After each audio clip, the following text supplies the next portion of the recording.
Hello friends, welcome to Rathi's kitchen. நான் உங்கள் ஏமா பேசுகிறேன். இன்றைக்கி நம்ம சேனலில் கத்திரிக்காய் காராமணி உருளைக்கிழங்கு காரக்குழம்பு எப்படி செய்கிறது தான் பார்க்க போகிறோம். ஃப்ரெண்ட்ஸ், கத்திரிக்காய் உருளைக்கிழங்கு காராமணி காரக்குழம்பு இது போல் ஒரு முறை செஞ்சு பாருங்கள். ரொம்ப நல்லா டேஸ்ட்டாக இருக்கும். இது ரொம்ப டேஸ்டியாக இருக்கிறது இல்லாமல் இந்த காராமணி ரொம்ப உடம்புக்கு ஹெல்த்தியும் கூட. இந்த ரெசிபி எப்படி செய்யலாம் நம்ம வீடியோக்குள்ளே போய் பார்க்குறதுக்கு முன்னாடி நம்ம சேனலை இப்போ தான் முதன்முறையாக பார்க்குறீங்கன்னா சப்ஸ்கிரைப் பண்ணிவிட்டு கூட பெல் ஐக்கனை கிளிக் பண்ணிவிட்டு பாருங்கள் ஃப்ரெண்ட்ஸ். அப்போ தான் நான் போடுற வீடியோவில் உங்களுக்கு நோட்டிஃபிகேஷனாக வரும். இப்போ வாங்க வீடியோக்குள்ளே போகலாம்.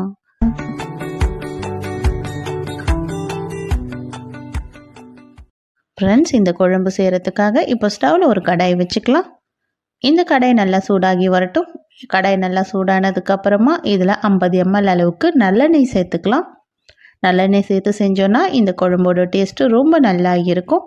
இந்த எண்ணெய் நல்லா சூடாகி வந்துடுச்சு. இப்போ ஸ்டவ் லோ ஃப்ளேமில் மாற்றிட்டு இதில் 1/2 ஸ்பூன் அளவுக்கு கடுகு, 1/4 ஸ்பூன் அளவுக்கு சீரகம் சேர்த்துக்கலாம். இது நல்லா பொரிஞ்சு வந்தோடனே இதில் பெரிய வெங்காயம் 1 ஸ்லைஸ் பண்ணி சின்ன சின்னதாக கட் பண்ணி சேர்த்துக்கலாம். இந்த வெங்காயம் நல்லா வதங்கி வரணும். இந்த வெங்காயத்தோட பச்சை வாசனைலாம் போகிற அளவுக்கு வதக்கி விட்டுடலாம். இது கூடவே 10லேருந்து 15 பல்லு பூண்டு தோலை உரிச்சிட்டு கட் பண்ணி சேர்த்துக்கலாம். பெரிய பூண்டுன்றதுனால கொஞ்சம் பாதியாக கட் பண்ணி சேர்த்துக்கிறேன். சின்ன பூண்டாக இருந்தால் நீங்கள் அப்படியே முழுசாக கூட சேர்த்துக்கலாம். இந்த வெங்காயம் நல்ல பொன்னிறமாக மாறி வரணும். இந்த வெங்காயமும் பூண்டோட பச்சை வாசனைலாம் நல்லா போனதுக்கப்புறமா இதில் கொஞ்சமாக கருவேப்பிலையை சேர்த்துக்கலாம். இது கூடவே மீடியம் சைஸ் தக்காளியும் 2 சேர்த்துட்டு இதையும் நல்லா வதக்கி விட்டுடலாம். இந்த தக்காளி நல்லா வதங்கி வரணும். அதுக்காக இதில் 1 டேபிள் ஸ்பூன் அளவுக்கு கல்லுப்பு சேர்த்துறேன். இந்த குழம்புக்கும் தேவையான அளவுக்கு உப்பு இப்போவே சேர்த்துடுறேன். இப்போ இதை சேர்த்துட்டு இதை நல்லா கலந்து விட்டுடலாம். உப்பு சேர்க்கறதுனால இந்த தக்காளி ஈஸியாக வதங்கி வர ஆரம்பிக்கும். இதனால ஒரு 2-3 நிமிஷம் அப்படியே நல்லா சவந்து வரட்டும். இப்போ தக்காளியெல்லாம் நல்லா சுருங்கி வதங்கி வர ஆரம்பிச்சிருச்சு. இந்த அளவுக்கு வந்ததுக்கப்புறமா 3 கத்திரிக்காய் எடுத்துட்டு இது போல் கட் பண்ணி தண்ணியில் போட்டு வச்சுருக்கேன். இந்த கத்திரிக்காய் எடுத்து அப்படியே நம்ம இந்த வெங்காயம் தக்காளியோடு சேர்த்துக்கலாம். இந்த எண்ணெயிலே சேர்த்துட்டு இந்த கத்திரிக்காயை நல்லா 1 நிமிஷத்துக்கு வதக்கி விடணும். ஸ்டவ் மீடியம் ஃப்ளேமில் வச்சுட்டு இதை நல்லா வதக்கி விடலாம்.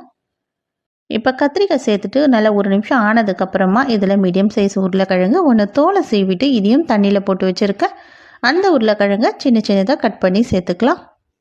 இப்போ சேர்த்துட்டு இதையும் ஒரு தடவை இது போல் வதக்கி விட்டுடலாம். வதக்கி விட்டுட்டு இப்போ இதுக்கு தேவையான அளவுக்கு மஞ்சள் தூள் 1/4 ஸ்பூன் அளவுக்கு சேர்த்துக்கலாம். இது கூடவே குழம்பு மிளகாய் தூள் 4 டேபிள் ஸ்பூன் அளவுக்கு சேர்த்துக்கிறேன்.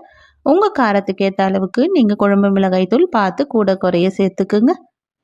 இப்போ இந்த அளவுக்கு குழம்பு மிளகாய் தூள் சேர்த்துட்டு இது கூடவே 1/2 டம்ளர் அளவுக்கு தண்ணி சேர்த்துட்டு இப்போ ஸ்டவ் லோ ஃப்ளேமில் வச்சுட்டு நல்லா இது போல் கலந்து விட்டுடலாம். இப்போ இது போல் நல்லா கலந்து விட்டோம்னா இந்த மிளகாயோட நெடியெல்லாம் குறைய ஆரம்பிக்கும். இப்போ நல்லா கலந்து விட்டுட்டு இது நல்லா எண்ணெய்லாம் பிரிஞ்சு வர ஆரம்பிக்கணும். இப்போ நல்லா கொதிச்சு இது எண்ணெய் நல்லா பிரிஞ்சு வர ஆரம்பிக்குது. இந்த மிளகாயோட நெடியெல்லாம் நல்லா குறைஞ்சு வர ஆரம்பிக்கும். இந்த அளவுக்கு நல்லா வந்ததுக்கு அப்புறமா இதில் 3 டம்ளர் அளவுக்கு தண்ணி சேர்த்துக்கலாம். இந்த கத்திரிக்காயும் உருளைக்கிழங்கும் நல்லா வெந்து வரணும். இதை ஸ்டவ் அப்படியே மீடியம் ஃப்ளேமில் ஒரு 10 நிமிஷம் வச்சிடலாம். கொதிக்க ஆரம்பிச்சு நல்லா ஒரு 10 நிமிஷம் அப்படியே மீடியம் ஃப்ளேம்லேயே இந்த காய் நல்லா வெந்து வரட்டும். இப்போ நல்லா இது போல் கலந்து விட்டுட்டு உப்பு காரம் கரெக்டாக இருக்கான்னு செக் பண்ணிக்கோங்க. எனக்கு உப்பு மட்டும் கொஞ்சம் குறைவாக இருந்தது, அதனால் உப்பு சேர்த்துட்டு இதையும் நல்லா கலந்து விட்டுடுறேன். இது நல்லா கலந்து விட்டுட்டு இப்போ நம்ம அப்படியே ஒரு மூடி போட்டு ஒரு 10 நிமிஷத்துக்கு மீடியம் ஃப்ளேமில் வச்சிடலாம் ஸ்டவ்வை. நல்லா ஒரு 10 நிமிஷம் இது அப்படியே நல்லா கொதித்து காயெல்லாம் வெந்து வர ஆரம்பிக்கிட்டோம். நல்லா ஒரு 10 நிமிஷம் ஆனதுக்கப்புறமா இந்த காயெல்லாம் நல்லா வெந்திருக்கும். இப்போ நம்ம ஒரு உருளைக்கிழங்கு எடுத்து செக் பண்ணி பார்க்கலாம். கத்திரிக்காய் ரொம்ப சீக்கிரம் வெந்துடும். உருளைக்கிழங்கு வெந்திருக்கான்னு மட்டும் செக் பண்ணால் போதும். இப்போ நம்ம இந்த உருளைக்கிழங்கை உடைச்சி பார்த்துட்டோம். நல்லா வெந்திருக்கு, நல்லா சாஃப்டாக வந்திருக்கு. இந்த அளவுக்கு வந்ததுக்கப்புறமா இதில் பெரிய நெல்லிக்காய் சைஸ் அளவுக்கு புளியை கரைச்சி வச்சுருக்கேன். அந்த புளி தண்ணி எடுத்து இதில் சேர்த்துக்கலாம். தண்ணி ரொம்ப அதிகமாக சேர்க்கக்கூடாது. புளியை கரைச்சி எடுத்த அந்த 100 ml அளவுக்கு தண்ணி மட்டும் தான் சேர்த்துருக்கேன். இப்போ நம்ம இதையும் ஒரு மூடி போட்டு மூடிடலாம். ஒரு 5 நிமிஷத்துக்கு ஸ்டவ் ஹை ஃப்ளேமில் வச்சுட்டு நல்லா கொதிக்க வைக்கலாம். இந்த புளியோட பச்சை வாசனைலாம் போகிற அளவுக்கு நல்லா கொதிச்சு வரட்டும். இப்போ நல்லா ஒரு 5 நிமிஷம் ஆனதுக்கப்புறம் நான் காராமணி ஏற்கனவே வறுத்து இதை நல்லா க்ளீன் பண்ணி வறுத்து அதுக்கப்புறம் வேக வச்சுருக்கேன். அதனால் இந்த வேக வச்ச தண்ணியோடவே சேர்த்து இப்போ இந்த குழம்புல சேர்த்துக்கலாம். இந்த காராமணி சேர்த்துட்டு இதை நல்லா கலந்து விட்டுடலாம். இப்போ நல்லா ஒரு 5 நிமிஷத்துக்கு ஹை ஃப்ளேம்லேயே நம்ம ஸ்டவ்வை வச்சு இதை நல்லா கொதிக்க வைக்கணும்.